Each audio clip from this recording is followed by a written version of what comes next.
मेरे YouTube channel में आपका स्वागत है। वीडियो शुरू करने से पहले सभी को मेरा कोटि कोटि प्रणाम। आज हम श्री सत्यनारायण व्रत कथा का दूसरा अध्याय के बारे में ज्ञात करेंगे। श्री सत्यनारायण व्रत कथा का प्रथम अध्याय के बारे में हम पहले ही चर्चा कर चुके हैं। अगर आप देखना चाहते हैं तो नीचे दी गई डिस्क्रिप्शन लिंक में आपको मिलेगा। सूत जी बोले, हे ऋषियों, जिसने पहले समय में इस व्रत को किया था उसका इतिहास कहता हूँ, ध्यान से सुनो। सुंदर काशीपुरी नगरी में एक अत्यंत निर्धन ब्राह्मण रहता था। भूख प्यास से परेशान वह धरती पर घूमता रहता था। ब्राह्मणों से प्रेम करने वाले भगवान ने एक दिन ब्राह्मण का वेश धारण कर उसके पास जाकर पूछा, हे विप्र, नित्य दुखी होकर तुम पृथ्वी पर क्यों घूमते हो? दीन ब्राह्मण बोला, मैं निर्धन ब्राह्मण हूँ, भिक्षा के लिए धरती पर घूमता हूँ। हे भगवान, यदि आप इसका कोई उपाय जानते हो तो बताए।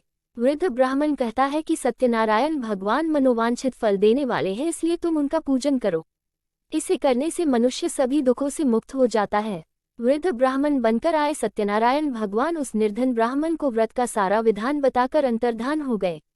ब्राह्मण मन ही मन सोचने लगा कि जिस व्रत को वृद्ध ब्राह्मण करने को कह गया है मैं उसे जरूर करूंगा। ये निश्चय करने के बाद उसे रात में नींद नहीं आई। वह सवेरे उठकर सत्यनारायण भगवान के व्रत का निश्चय कर भिक्षा के लिए चला गया। उस दिन निर्धन ब्राह्मण को भिक्षा में बहुत धन मिला, जिससे उसने बंधु बांधवों के साथ मिलकर श्री सत्यनारायण भगवान का व्रत संपन्न किया। भगवान सत्यनारायण का व्रत संपन्न करने के बाद वह निर्धन ब्राह्मण सभी दुखों से छूट गया और अनेक प्रकार की संपत्तियों से युक्त हो गया। उसी समय से यह ब्राह्मण हर माह इस व्रत को करने लगा। इस तरह से सत्यनारायण भगवान के व्रत को जो मनुष्य करेगा वह सभी प्रकार के पापों से छूटकर मोक्ष को प्राप्त होगा। जो मनुष्य इस व्रत को करेगा वह भी सभी दुखों से मुक्त हो जाएगा। सूत जी बोले कि इस तरह से नारद जी से नारायण जी का कहा हुआ श्री सत्यनारायण व्रत को मैंने तुमसे कहा। हे विप्रो, मैं अब और क्या कहूँ? ऋषि बोले, हे मुनिव, संसार में उस विप्र से सुनकर और किस किस ने इस व्रत को किया, हम सब इस बात को सुनना चाहते हैं। इसके लिए हमारे मन में श्रद्धा का भाव है। सूत जी बोले, हे मुनियों, जिसने इस व्रत को किया है वह सब सुनो।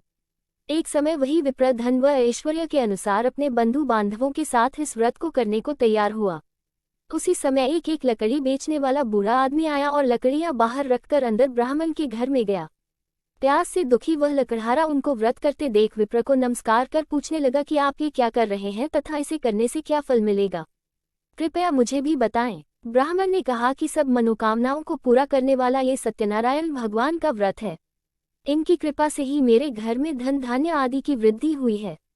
अगर आप इस प्रकार का पौराणिक सच्ची कहानी देखना और सुनना चाहते हैं तो आपको मेरे चैनल को सब्सक्राइब करना होगा। धन्यवाद। भगवान आपका हर मनोकामना पूरा करें।